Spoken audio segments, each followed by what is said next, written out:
ఇక్కడ అశోక్ కుమార్ అన్న, తర్వాత బాబురావు సారు, కన్నగంటి రవణ, చాలా మంది మిత్రులు ఒక కన్సాలిడేషన్ గా ఆ బాధితులనంతా ఒక దగ్గర చేర్చి, అంటే దాదాపు 7-8 రాష్ట్రాలకు సంబంధించినటువంటి బాధితులను మన రాష్ట్రంలో చాలా తక్కువ మంది ఉన్నప్పటికీ వాళ్ళందరినీ కూడా వాళ్ళ అడ్రస్లు, తర్వాత వాళ్ళందరినీ ఒక దగ్గరికి తీసుకొచ్చి ఆ పోరాటాన్ని ఈ సంవత్సర కాలంగా తీసుకొచ్చి ఇక్కడ దాకా తీసుకురావడం కూడా కుల అసమానతల నిర్మూలన పోరాట సమితి నుండి వారికి అభినందనలు తెలియజేస్తున్నాము. ఈరోజు మొన్ననే తెలంగాణ రాష్ట్ర ప్రభుత్వము ప్రభుత్వ ఉద్యోగులు, కాంట్రాక్టు, తర్వాత అవుట్ సోర్సింగ్ అన్ని రకాల పనిచేసేటటువంటి ఉద్యోగులకు 1,25,00,000 బీమా ప్రయోజనాన్ని కలిగిస్తూ ఇచ్చినటువంటిది కూడా మనం చూసాం. మరి సంఘటిత అసంఘటిత రంగంలో పనిచేస్తున్నటువంటి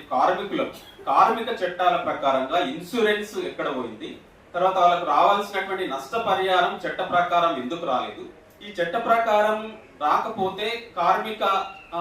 శాఖ అధికారులు గాని, జిల్లాల్లో ఉన్నటువంటి కార్మిక శాఖ కమిషనర్లు గాని, అందరూ గాని ఎందుకు పనిచేయలేకపోతున్నారు, లేదా అక్కడ ఎంతమంది యంత్రాంగం ఉన్నది ఆ కార్మిక చట్టాలను అమలు చేయడానికి సంబంధించినటువంటి ఒక ప్రాసెస్ ఎందుకు జరగడం లేదు అనేటటువంటి విషయాన్ని కూడా మనం దృష్టిలో ఉంచుకోవాల్సినటువంటి అవసరం ఉన్నది. మొత్తంగా దేశవ్యాప్తంగా తీసుకున్నప్పుడు తెలంగాణలో ఈ రోజు మొత్తం వలస కార్మికులే ప్రతి కంపెనీలో కూడా నిండిపోయి ఉన్నారు. మరి అది కూడా ఒక కారణం అవుతున్నది. ఇక్కడ సంఘటిత రంగంలో లేదా అసంఘటిత రంగంలో పనిచేసేటటువంటి కార్మిక సంఘాలుగా లేదా కార్మిక సంఘాలు వాళ్ళ కోసం పనిచేసేటటువంటి ఒక మెకానిజం, ఒక ప్రాసెస్, ఒక పద్ధతి లేదా ఒక పోరాట రూపాలు లేదా కార్యక్రమాలు దేశంలో గాని రాష్ట్రంలో గాని అంటే వేల సంవత్సరాలుగా కమ్యూనిస్టు పార్టీలు, కమ్యూనిస్టు సంఘాలు ఎన్ని ఉన్నప్పటికీ కూడా కార్మికులకు సంబంధించినటువంటి ప్రమాదాల విషయంలో, కార్మికుల హక్కుల విషయంలో, కార్మికులకు జరుగుతున్నటువంటి నష్టాలు, సమస్యల విషయంలో స్పందన గాని, దానికి ఒక కార్యరూపం గాని, కార్యాచరణ గాని, ఐక్య కార్యాచరణ గాని కొరవడుతున్నది. ఎందుకు కొరవడుతున్నదని ఒక కుల అసమానతల నిర్మూలన పోరాట సమితి కార్యకర్తగా నేను ఫీల్ అవుతున్నది ఏంటంటే, ఈ దేశంలో శ్రామికులు లేదా అసంఘటిత రంగంలో లేదా కూలీలుగా పనిచేసేటటువంటి అట్టడుగు వర్గంగా పనిచేసేటటువంటి కార్మికులు, అట్టడుగు కులానికి సంబంధించినటువంటి ఎస్సీ, ఎస్టీ, బీసీలు, ఆదివాసీలు, అంటరాని కులాలు, దళితులు, ఈ కులాలకు సంబంధించిన వాళ్ళే ఉన్నారు. కాబట్టి కులాన్ని బట్టి, వర్గాన్ని బట్టి చనిపోయినటువంటి వాళ్ళకు రేటు ఉంటుంది. అదే ఒక కంపెనీలో ఒక యజమాని చనిపోతే, ఇంతకుముందు మనం ఆ కంపెనీ 120 కోట్ల నష్టపరిహారం అడుగుతున్నారు, లేదా ఆ కంపెనీ యజమాని ఎండి చనిపోతే ఏ రకంగా స్పందిస్తారు, లేదా ఒక ఉద్యోగి అంటే ప్రభుత్వ ఉద్యోగి చనిపోతే ఏ రకమైనటువంటి నష్టపరిహారం, అంటే కుల వ్యవస్థలో అంతస్తుల వారిగా కులాన్ని బట్టి లేదా పై వర్గాన్ని బట్టి వాళ్ళకు నష్టపరిహారం వచ్చేటటువంటి ఈ సమాజంలో అట్టడుగు కులాలకు, అట్టడుగు వర్గాలకు సంబంధించినటువంటి ప్రజలు చనిపోయినప్పుడు పట్టించుకునేటటువంటి దిక్కు లేనటువంటి పరిస్థితి ఉన్నది. కాబట్టి దాన్ని మనము ఖచ్చితంగా ఆ వైపుగా మనం కేంద్రీకరించినప్పుడు మాత్రమే ఆ పట్టుదల లేదా వాళ్ళ పట్టింపు లేదా ఆ సంఘటిత పోరాటంగా, కార్యాచరణగా ముందుకొచ్చేటటువంటి అవకాశం ఉన్నది. తప్పకుండా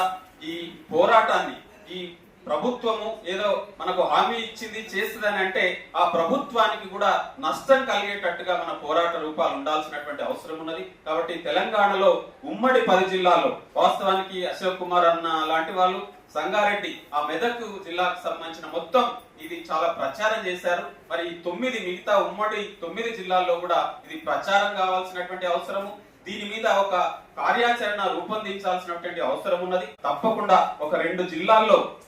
అంటే దీన్ని ఎక్స్టెన్షన్ చేస్తూ, కంటిన్యూ చేస్తూ దీని ఒక కరపత్రము, ఒక కార్యాచరణ తీసుకొచ్చి 54 మంది కార్మికులకు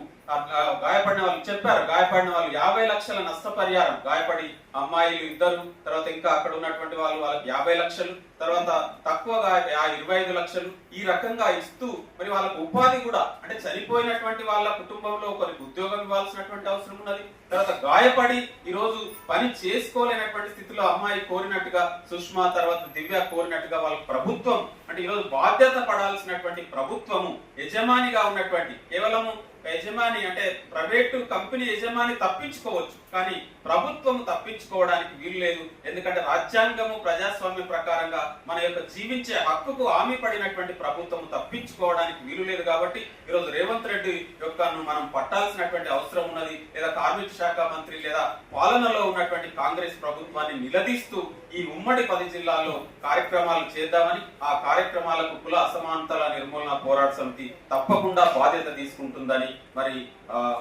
చనిపోయినటువంటి కుటుంబాలు చేసే న్యాయ పోరాటంలో, మరి గాయపడినటువంటి వాళ్ళు చేస్తున్నటువంటి న్యాయ పోరాటంలో మేము తప్పకుండా భాగమవుతామని, బాధ్యత తీసుకుంటామని తెలియజేస్తూ